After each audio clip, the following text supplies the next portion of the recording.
Hello YouTube. In this video, I'm going to be breaking down Ian's gameplay from his latest video. We're going to be covering 5 games and 5 separate matchups. And just quickly before we get into it, I want to say that you guys should go and watch his video. It's going to be linked in the description below.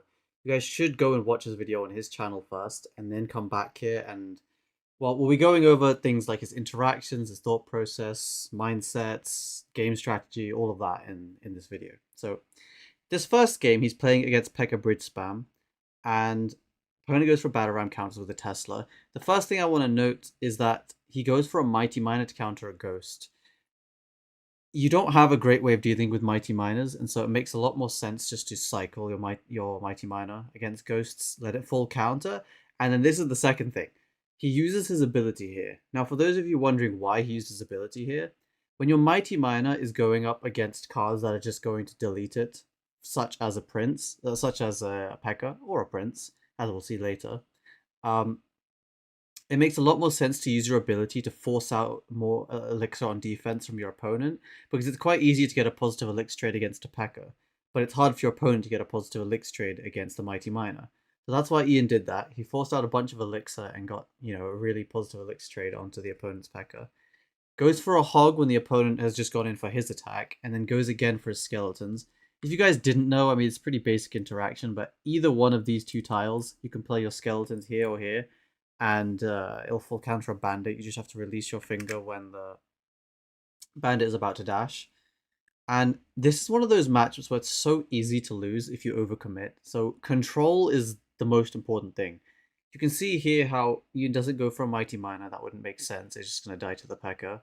Or he's going to have to waste one elixir using the ability. So he's just cycling support cards. He's cycling Tesla, pre-placing it, cycling Mighty Miner. You can definitely overprotect Firecrackers in this matchup.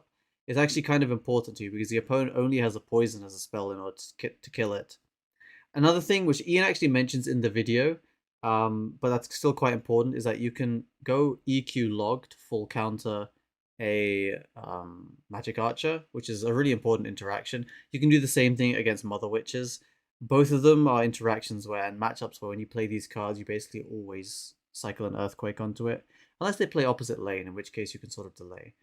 You can see how Ian's just cycling more firecrackers, protecting it as well, overprotecting it even, and then once the tower is below 600 damage, he just starts spell cycling. So really, really smart gameplay. There's one thing, I'm actually going to rewind back. I didn't get a chance to cover it because I was talking, but I want to just quickly show you guys this one defense here. And this is this right here. This is really instructive and something I learned actually when I was watching Ian play, is this placement here. You go for a firecracker next to your tower, and then you go for an ice spirit here. What that does is it pulls the Pekka back. The battle ram is anyway going towards the Tesla, so they meet up together here, and then the firecracker gets crazy value onto both. You're going to see exactly what happens here. Ready? He shoots, and he gets, like, look at this lineup. It's absolutely perfect. And yeah, that's something, that's probably the biggest thing I learned when I was watching this video. Is that, because that's something I would not have done in the defense. In this next game, Ian is playing against Giant Graveyard. Now, I've written down a bunch of notes after watching him play this matchup, because this is like a masterclass of how to play it. The first thing to note is that, as with any other Hog deck, when they drop a 4+ Elixir card in the back, you should go for Hog opposite lane to force out Elixir, and then get the maximum value from your defensive cards. Giant Graveyard has no resets, so you're going to see here that Ian goes for a Mighty Miner before the Giant's even near the bridge, just to DPS it down. He distracts the bowler just so it doesn't get onto the tower, and then use the ability to then also deal with the bowler. And then you can see the opponent also has to go for bats to deal with the Mighty Miner. So that Mighty Miner got an immense amount of value, and that comes down to the fact that Giant Graveyard has no resets. It doesn't have log, it doesn't have zap, it only has snowball, and snowball doesn't reset a Mighty Miner, it only slows it down. That's really useful, and you can abuse that fact, therefore, to kill the tanks in Giant Graveyard with your Mighty Miner. You can just instantly play your Mighty Miner onto bowlers or giants, and they're just going to get full counted. Definitely something that you should be doing. And you're going to see again, the opponent goes for a bowler in the back, so Ian just responds with a Mighty Miner in the back. Best play, of course, just because it's like going to full counter the bowler, and the opponent's forced to do something. Goes for a firecracker up high. Point being, opponent has arrows, and so it's going to get arrows instantly. He might as well get some value by one firecracker shot. Also, it stops the opponent using his arrows onto the tower. So Skeleton's Low just groups everything up, and then he goes for this. So against Evo Bats, you have, this might seem contrary to popular belief, but you're not meant to use your Firecracker to counter Evo Bats. Actually, you're meant to use your Mighty Miner Bomb, because it does one-shot them, and when a Firecracker shoots Evo Bats, it usually misses most of them, and killing only 2 or 3 Evo Bats and having 2 of them on your tower is no good. So that's the most effective thing. You can see that Ian went in, got a bunch of value, and he's getting Mighty Miner damage on the right side, which is going to allow him to swap lanes if he wants to later on. Really smart decision making. I'm going to actually pause this, because this is really smart. This is something that I want you guys to learn, is that when the bowler was coming down, the bowler was on the outside lane. He went for an Ice Spirit here, and this is a common placement that then pulls the bowler inwards. Now the bowler is going to be on the Tesla if he does nothing. But at the very least, now the bowler is in line and it's not all the way on the outside where it's just going to beeline to the tower. That's really important because now when Ian goes for his Mighty Miner, it's going to instantly kill the bowler and also distracting the bats. So that's a really smart play that Ian just made. You can see how he doesn't use the ability to kill the bats because he needs the bowler to die, because he can just go skeletons late to distract the bats. And I mean, I don't think you could have defended that any better. Really impressive defense. Goes for, again, Firecracker up high. Doesn't make any sense to go for it low. It's just going to get arrowed in either way. Pre-places a Tesla.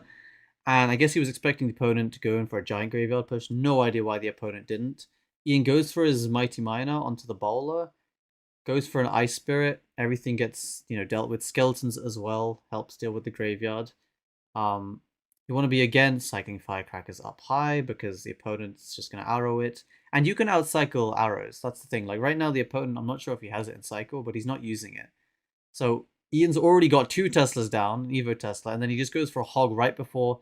So that's another thing. Against graveyard decks, right as the opponent is about to go in for a graveyard push, you can go for a hog.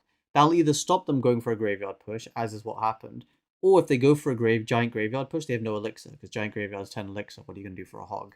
So that's why Ian did that. He changed lanes at like the worst possible time. I think Ian just sort of assumed he was one. He's just recording a video. He's not focusing too much. But this was a bad play, as he admitted in the video.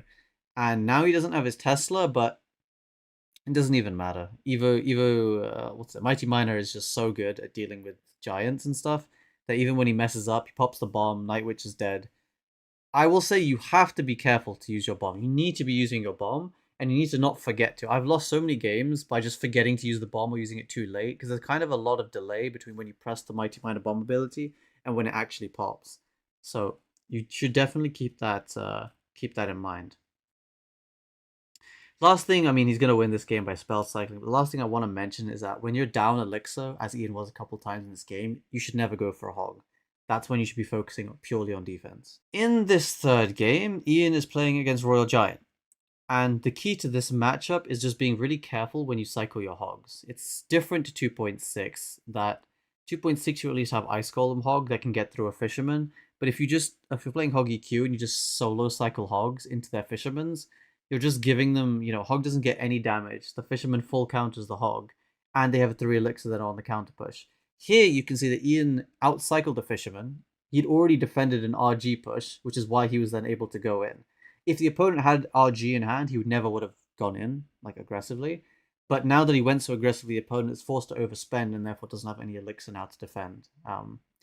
Another small thing, which is, I guess, kind of basic, but definitely worth mentioning, is that I see a lot of newer players defend Phoenixes with Firecrackers. You don't need to. As you can see, you can just use cycle cards and pull the Phoenix away, and with the help of the Princess Tower, it will full counter a Phoenix. So bear that in mind, that you don't need to be wasting Phoenixes, Firecrackers or Phoenixes.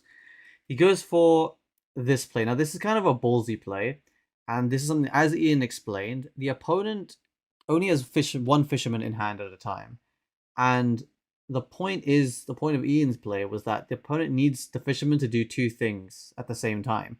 The opponent needs the Fisherman to pull Hog Riders and to pull Mighty Miners away from RGs.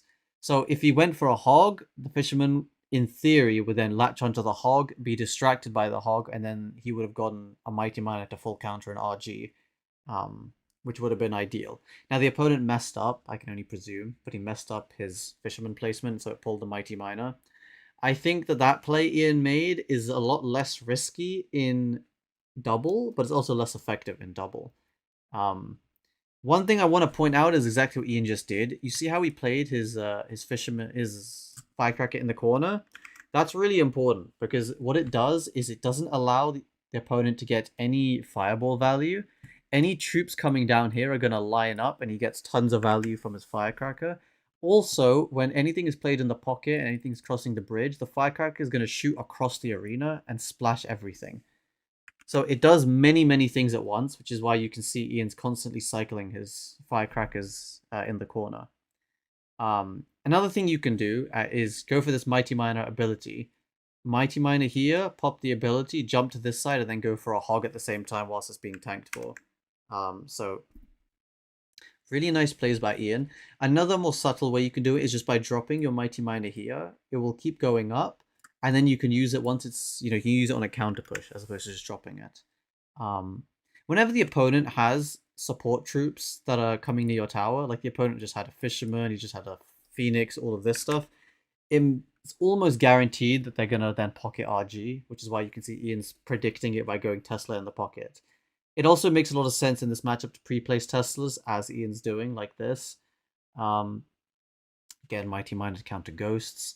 But going for these pocket Teslas helps a lot, because the opponent is going to go for an RG here, and because he went for a pocket Tesla early, he's already back to another Tesla, which is just, making his defense and his life so much easier. Mighty Miner helps out, and since he has a Mighty Miner, he goes for a hog. Skeletons to distract the Fisherman. You can see the opponent is forced to log, but Ian still gets a hog here, and now he's up like 1,000 damage. It's really smart the way Ian's playing this, but now he didn't need to pre-place a Tesla because it's an evolution. It's going to reset an RG anyway. He goes for Mighty Miner in the middle. Fortunately, the RG does get a hit, but it's not really going to matter. He uses the ability just so that he can go in on the left side. And again, you have the Mighty Miner tanking. He's going to distract the Fisherman with Skellies. Hog is getting 1 hit. Hog is getting 2 hits. He pre-places his Tesla, again, predicting an RG. The same firecracker placement in the corner as I mentioned. And you're going to take damage. You need to know that in 2 towers you will take some damage. But it's just important that you take less damage than your opponents. And here Ian just straight up wins. Hog on the tower, EQ the Evo Skeletons, distract the Fisherman. There's nothing he can do, to be honest. There's nothing he can do. So really well played by Ian.